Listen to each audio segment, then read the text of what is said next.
Assalamualaikum, welcome back to Invest Saham. Pada video ini kita akan membahas fenomena anjloknya bursa saham dan update money flow untuk saham big banks dan saham bank second liner. Sebelumnya disclaimer ini bukan ajakan jual beli saham, so langsung saja kita ke pembahasan.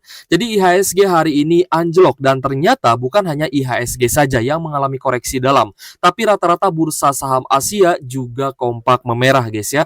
Hal ini dipicu karena kebijakan tarif Trump yang terus berlangsung. Dan kita pun melihat ya bahwa hari ini IHSG kita anjlok cukup dalam, juga beberapa bursa saham di Asia. Contohnya adalah SETI Thailand yang anjlok 2,4%, lalu ada Nikkei Jepang yang juga turun 1,3%. Ada Hang Seng Hong Kong yang juga turun ya 1,3%-an. So, jika kita melihat memang ini adalah faktor eksternal, namun tidak menutup kemungkinan hari ini net sell jumbo itu juga terjadi karena faktor internal guys ya.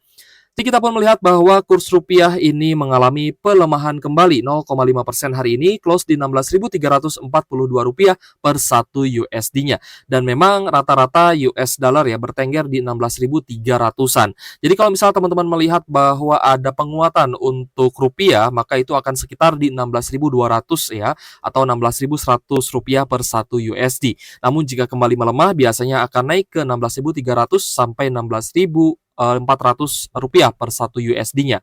Jadi hari ini IHSG kita anjlok ya 2,4%, close di 6.587 dengan turunnya banyak sekali saham. Kita melihat hari ini banyak sekali yang terkena net sell asing ya, termasuk juga saham big banks yang nanti akan kita bahas. Nah, jadi hari ini net sell asing di market reguler mencapai 1,6 triliun rupiah, dan sebenarnya net sell jumbo itu juga terjadi kemarin guys ya, di market tunai dan negosiasi itu mencapai triliunan. Hari ini juga ternyata di market reguler terjadi hal yang sama ya, net sell jumbo sebesar 1,6 triliun. Apakah kita harus worry dengan hal ini? Nah, kita pun melihat bahwa ada beberapa faktor internal yang menyebabkan saham-saham perbankan kita itu juga mengalami penurunan guys ya. Juga kemarin sudah diresmikan Danantara ya, yang akan mengelola dana dan juga dividen dari saham-saham perbankan besar seperti BBRI, Bank Mandiri, dan juga BBNI. Namun ternyata ada kasus yang lebih mengerikan lagi, yaitu terjadi di Bank Jatim atau BJTM, di mana adanya fakta dugaan manipulasi kredit fiktif yang terjadi sebesar 569 miliar di Bank Jatim ya guys ya. Nah, jadi kronologinya seperti ini. Ada salah satu perusahaan yaitu PT Inti Daya Group yang meminta fasilitas kredit yang cukup besar guys ya untuk kredit kontraktor ya, PT Inti Daya Group seperti itu. Besarannya adalah 569,4 miliar. Nah, namun di sini ada invoice fiktif yang digunakan mengatasnamakan perusahaan BUMN. Jadi pada intinya PT Inti Daya Group ini seakan-akan sedang bekerja sama gitu guys ya dengan beberapa proyek perusahaan BUMN. Padahal itu adalah invoice fiktifnya. Nah, jadi berdasarkan invoice fiktif ini PT Inti Daya Group ini berhasil meminjam ya kredit sebesar 569,4 miliar, dan 3 tersangka sudah diamankan ya oleh kejaksaan ya. Termasuk di sini kita melihat ada kepala Bank Jatim cabang Jakarta yaitu Bapak Beni, lalu ada owner dari PT Inti Daya Group ya, Bun Sentoso, dan direktur PT Inti Daya Group yaitu Reka Pratama ya guys ya, seperti itu. Nah, jadi ini sudah ditangkap ya oleh Kejaksaan Tinggi ya guys ya, terkait dengan kasus di Bank Jatim ini. Nah, jadi sebenarnya hal-hal seperti ini juga menjadi sentimen yang sangat negatif ya untuk saham-saham di Indonesia, termasuk juga saham-saham perbankan secara overall, di mana ternyata hal-hal seperti ini banyak sekali dilakukan ya oleh oknum-oknum yang ada di perusahaan tersebut. Jadi kita akan ulas langsung guys ya bagaimana pergerakan harga saham BJTM dan juga saham perbankan lainnya dengan menggunakan fitur chart dan banda detektor dari Stockbit Sekuritas, aplikasi saham terbaik yang saya gunakan untuk berinvestasi. So, jika teman-teman ingin menggunakan fitur-fitur lengkap dari Stockbit, silahkan teman-teman mendaftar dengan link yang ada di kolom deskripsi. Dan biasanya memang informasi terupdate terakurat itu akan teman-teman temukan terlebih dahulu di fitur stream yang ada di Stockbit. Nah, di fitur stream di Stockbit, teman-teman bisa melihat ya banyak sekali investor yang melaporkan berita-berita atau update news terkini ya tentang kondisi saham di IHSG. Dan banyak juga mereka yang bertukar pikiran, yang berdiskusi ya, berdialog antara para investor ini. Dan mereka juga terkadang ya mengemukakan research yang sudah mereka temukan ya dalam laporan keuangan. Nah, itu pun sebenarnya sangat membantu kita untuk bisa mendapatkan sebuah insight ketika kita ingin membeli sebuah saham. Ya, jadi sebelum kita beli saham, kita lihat dulu nih apakah sedang terjadi pembahasan yang positif atau membahas hal-hal atau sentimen negatif. Itu pun bisa menjadi pertimbangan kita ya sebelum membeli saham. Oke, jadi untuk BJTM, ini sebenarnya kasusnya sudah terjadi di beberapa hari sebelumnya, dan penurunan BJTM juga sudah terjadi di tanggal 19 Februari. Namun ketika berita ini diupdate ya, tanggal 24 Februari kemarin, BJTM langsung anjlok 5,5%, dan hari ini juga turun kembali 2,9%. Jadi kalau misalnya kita lihat kemarin net sell asingnya itu di atas 1 miliar ya, mencapai miliaran, sedangkan hari ini net sell asing hanya 923 jutaan saja.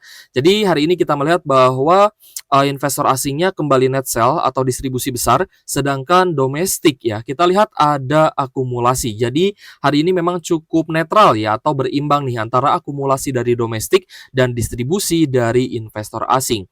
Namun bagaimana kelanjutannya? Apakah kredit fiktif ini akan bisa mempengaruhi kinerja dari BJTM untuk membagikan dividen di tahun ini? Nah, ini sebenarnya menjadi pertanyaan besar, menjadi tanda tanya besar. Kalau misalkan memang kredit fiktif ini menyebabkan kerugian ya untuk kinerja keuangannya BJTM, maka kemungkinan besar dividennya pun akan tersendat gitu ya.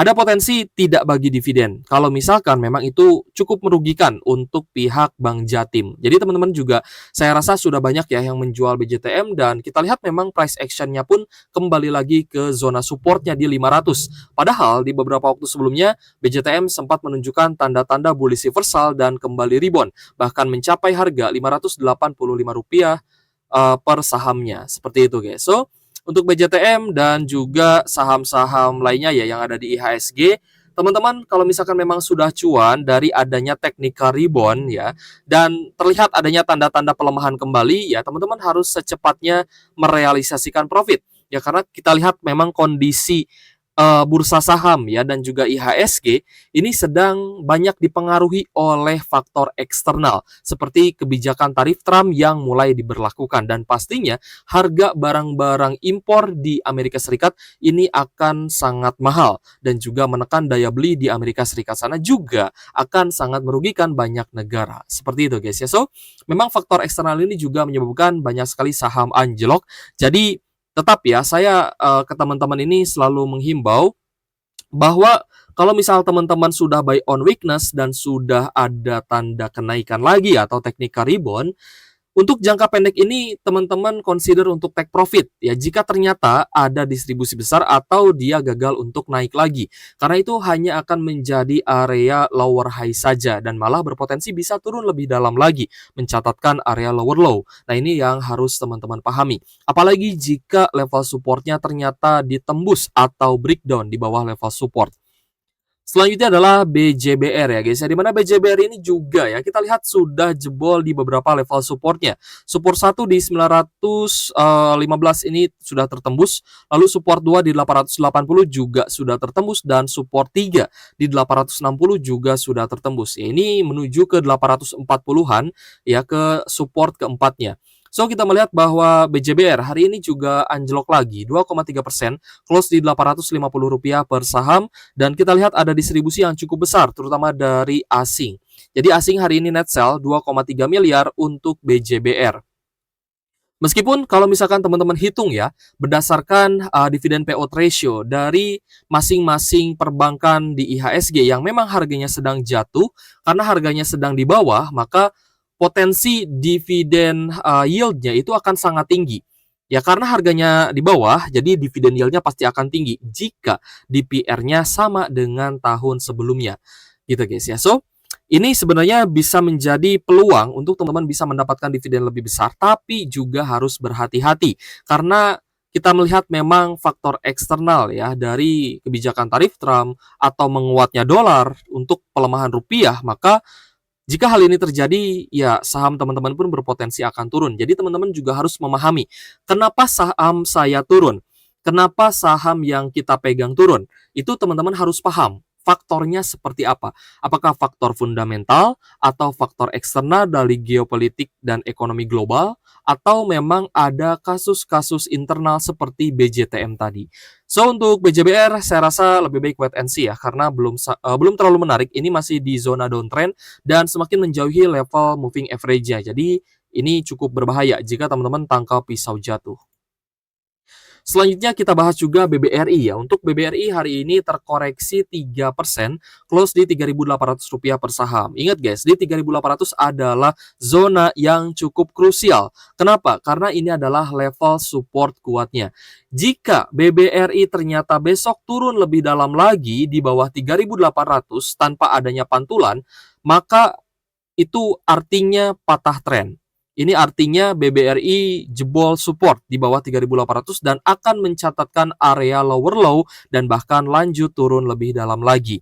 Nah, makanya kemarin kita sempat bahas ya ke teman-teman, wait and see dulu, santai dulu. Untuk saham BBRI dan saham big banks lainnya masih ada potensi untuk turun dan hari ini juga benar-benar terjadi ya, balik lagi ke zona support, ke zona yang cukup krusial dan kita akan melihat apakah BBRI dan saham big banks ataupun saham lainnya akan turun lebih dalam lagi atau malah akan ada technical rebound dan bullish reversal. Oke guys, untuk BBRI hari ini ada distribusi yang cukup besar, terutama dari mayoritas investor asing. Ini net sell ya, 663 miliar dan menjadi saham yang paling banyak dijual asing. Jadi asing masih net sell besar-besaran untuk saham big banks. BBRI net sell 663 miliar, namun kita melihat ya, investor domestik dan investor retail, di sini ada net buy. Ada CCY, PPDX, LXC, dan juga SQ. Jadi pandangannya seperti apa untuk BBRI? Kita lihat besok. Sebenarnya besok menjadi titik yang cukup krusial nih. Apakah BBRI akan down lebih dalam lagi, akan turun lebih dalam lagi, atau dia akan mantul? Ya, akan ada technical rebound dan bisa kembali ya mengalami tanda-tanda bullish reversal. Sebenarnya yang kita harapkan kan saham yang kita pegang, saham yang kita beli bisa naik lagi. Tapi teman-teman juga harus sadar ya, harus consider bahwa bursa saham itu bukan hanya faktor laporan keuangan saja. Banyak sekali faktor yang bisa menyebabkan saham naik turun. Tapi yang menjadi titik beratnya adalah money flow. Titik beratnya adalah akumulasi dan distribusi. Ini yang harus teman-teman pantau dan harus teman-teman pahami juga. Selanjutnya Bank Mandiri guys, untuk BMRI hari ini juga terkoreksi ya, 3,08% close di Rp4.870 per saham. Memang belum menyentuh zona support sebelumnya ya, di 4.750. Namun Bank Mandiri juga terkena net sell asing ya, distribusi yang cukup besar, terutama dari AKRX dan juga AG. Dan hari ini net sell asing di BMRI adalah 328 miliar rupiah. Cukup besar dan menjadi saham kedua yang paling banyak dijual asing. Selanjutnya ada saham BBCA, di mana BBCA hari ini terkoreksi 1,1%, close di Rp8.825 per saham. Nah, kalau misal kita lihat ya, di level saat ini ternyata BBCA sudah jebol support. Sudah jebol di bawah 9.000, maka kemana arah selanjutnya ya? Bisa saja BBCA ini lanjut turun lagi. Karena hari ini ada distribusi yang cukup besar, terutama dari mayoritas investor asing, dan catatan net sell-nya cukup besar juga ya, 216 miliar. Menjadi saham ketiga yang paling banyak dijual asing. Namun entah kenapa hari ini kita melihat saham BBNI ini malah terkena net buy. Hari ini ada kenaikan 0,7%, close di Rp4.230 per saham. Ada akumulasi dari investor asing dan net buy 53,9 miliar. Bisa saja ini gocekan. Ya, bisa saja BBNI besok turun lebih dalam lagi. Jadi teman-teman harus be careful, ya harus hati-hati. Kita melihat bahwa memang faktor eksternal ya, seperti kebijakan tarif Trump yang terus digaungkan ya oleh news, oleh berita. Ini seakan-akan juga bisa saja kapanpun menekan bursa saham. Bukan hanya IHSG, tapi bursa saham di negara Asia lainnya. Makanya hari ini bukan hanya IHSG saja yang anjlok, tapi bursa saham di Asia juga rata-rata terkoreksi. So, ini menjadi pemantauan kita juga. Ini menjadi bahasan kita juga ya. Setiap hari apa yang terjadi di bursa saham ini sebenarnya sangat terkait erat dengan apa yang terjadi terhadap ekonomi baik itu di Indonesia ataupun ekonomi di luar negeri. Oke guys, jadi besok kita akan bahas kembali guys ya bagaimana perkembangan market. Semoga besok market bisa lebih baik lagi dan kembali menghijau. Tapi kalau misalkan turun, maka apa yang kita bahas hari ini kita berusaha untuk diversifikasi juga ya ke investasi lain yang lebih aman seperti emas fisik ya. Dan saya pun sudah sounding ke teman-teman. Kalau misalkan teman-teman masih ada kelebihan cash ya atau kelebihan uang, teman-teman bisa diversifikasi ke investasi emas fisik. Yaitu bisa teman-teman beli secara langsung gitu ya. Tapi kalau misalkan memang ada uang yang masih di saham, ya pastikan uang tersebut adalah uang yang dingin ya, tidak dipakai untuk jangka waktu dekat, seperti itu. Oke guys, jika ada pertanyaan boleh tulis saja di kolom komentar ya. Semoga pembahasan kita pada video ini bermanfaat untuk teman-teman. Dan sekali lagi, untuk teman-teman yang ingin menggunakan fitur-fitur lengkap dari Stockbit ya, silahkan teman-teman mendaftar dengan link yang ada di kolom deskripsi. Oke guys, thank you for watching. See you on the next video. Wassalamualaikum warahmatullahi wabarakatuh.